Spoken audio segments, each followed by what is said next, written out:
నమస్తే, నేను మీ Rajendra. For the పీపుల్కి స్వాగతం.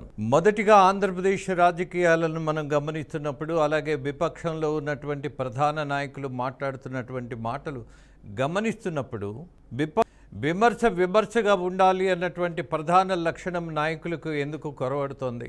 వాక్చాతుర్యం ఉన్నది కదా అని ఇష్టానుసారం మాట్లాడితే జనం మెచ్చుకుంటారు అన్నటువంటి పరిస్థితి వీళ్ళు ఎందుకు అదే ప్రధానంగా భావిస్తున్నారు? అలాగే అనుభవంతో కూడినటువంటి రాజకీయం, అలాగే అవగాహనతో కూడినటువంటి వ్యాఖ్యలు, అలాగే బాధ్యతతో కూడినటువంటి విపక్షంగా నాయకుడిగా మిగలాలి రాజకీయాల్లో అంటే ఉండాల్సిన ప్రాథమిక లక్షణం అంతో ఇంతో కొంత నిజాన్ని మాట్లాడటం. కానీ అమరావతి విషయంలో అలా జరగట్లా. పదే విషం కక్కడం అనేది ఒక గొప్ప విషయంగా భావిస్తే దీన్ని ఎలా తీసుకోవాలి? అసలు రాజకీయంలో ఇంత విద్వేషం ఉండాలా? ఇంత కసి ఉండాలా? ఇంత కక్ష ఉండాలా? అసలు కసి, కక్ష, వివక్షత రాజకీయాల్లో అవసరమా? ఎవరి మీదో కక్ష ఉంటే మరొకరి మీద చూయించినట్టుగా మనం దాన్ని ఒక విష ప్రయోగంలా చేయొచ్చా? దేని గురించి? వైసీపీ ప్రధాన నాయకుడిగా ఉన్న అంబటి రాంబాబు ఏం మాట్లాడారో ఒక్కసారి చూడండి. నేను దేని గురించి మాట్లాడబోతున్నానో మీకు అర్థమవుతుంది. ఇవాళ రిటర్నబుల్ ప్లాట్స్ 5-10 సంవత్సరాల క్రితం ఇచ్చినటువంటి వాటికి రిటర్నబుల్ ప్లాట్స్ లేవు.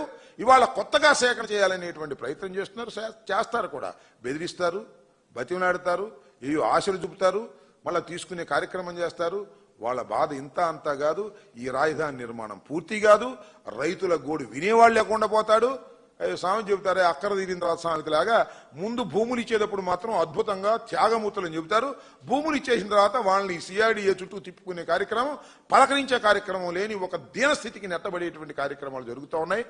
దీన్ని గమనించాలని ఇప్పటికైనా నారా చంద్రబాబు నాయుడు గారు ఈ రాజధాని నిర్మాణంలో ఆయన చేస్తున్న తప్పులను గమనించి రైతులకు మేలు చేసే విధంగా తక్షణమే చేయాలని కూడా మేము డిమాండ్ చేస్తున్నాం.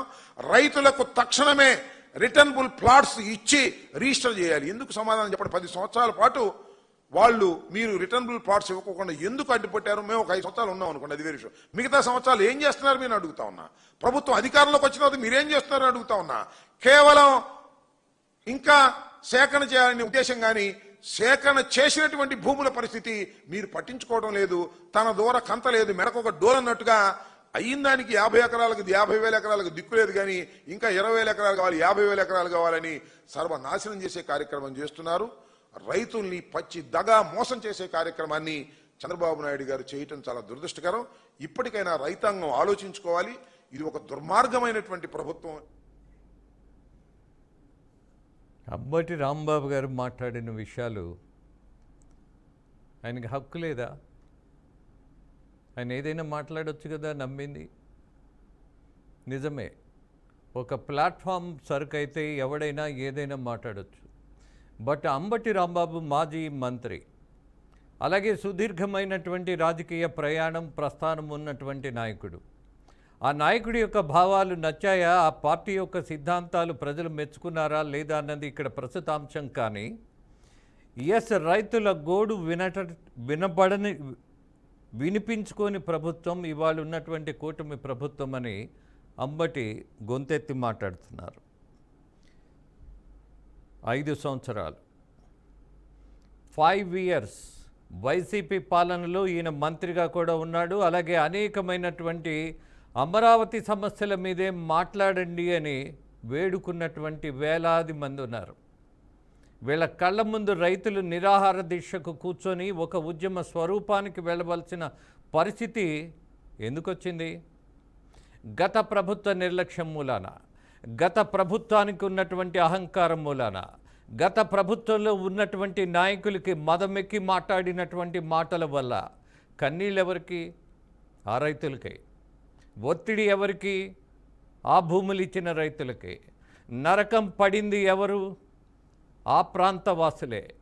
ఎవరు వాళ్ళు? భూములు ఇచ్చిన వాళ్ళు. ఎవరికి ఇచ్చారు? రాష్ట్ర రాజధాని నగర నిర్మాణానికి ఇచ్చినటువంటి రైతులు వాళ్ళు. 5 సంవత్సరాలలో మిస్టర్ అంబటి రాంబాబు మీరు పట్టించుకున్నదేంటి? మీరు చేసిందేంటి?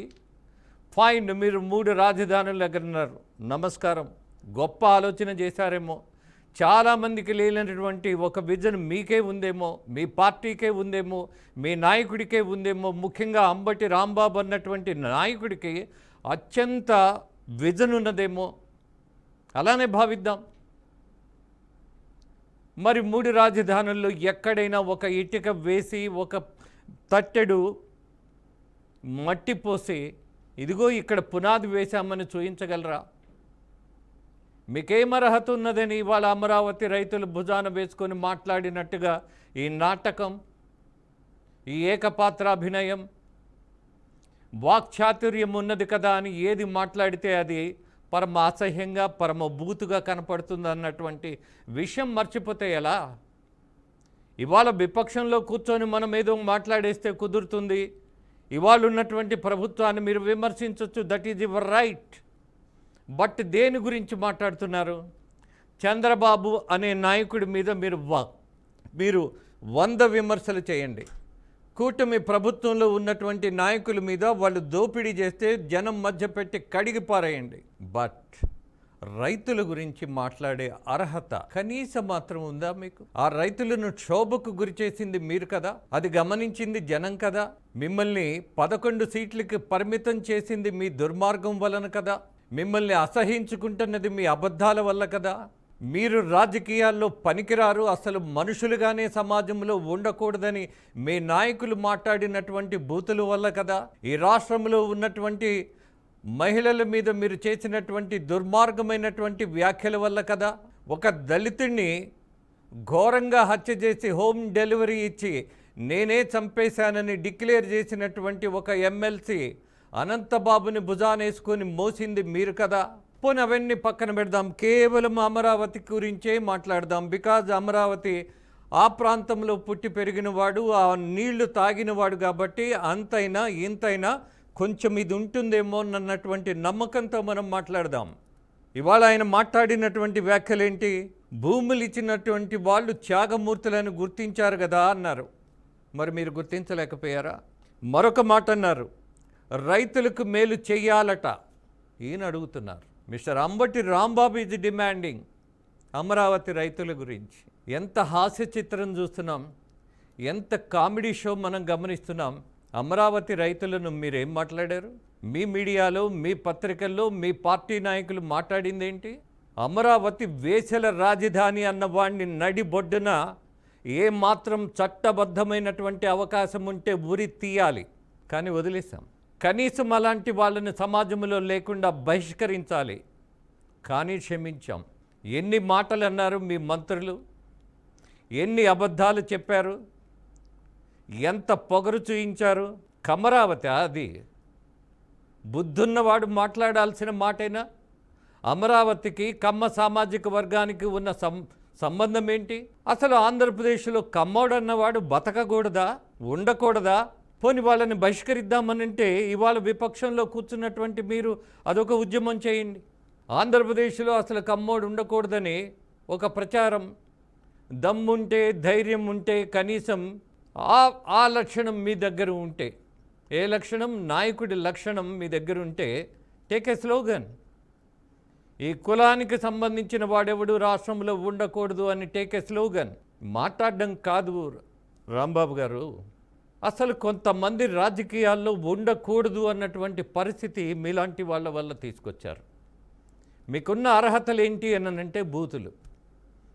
మీకున్నటువంటి మొట్టమొదటి అర్హత ఏంటి అంటే సంకుచితమైనటువంటి భావం. మీకున్న లక్షణం ఏంటి అని అంటే ద్వేషాన్ని పెంచటం.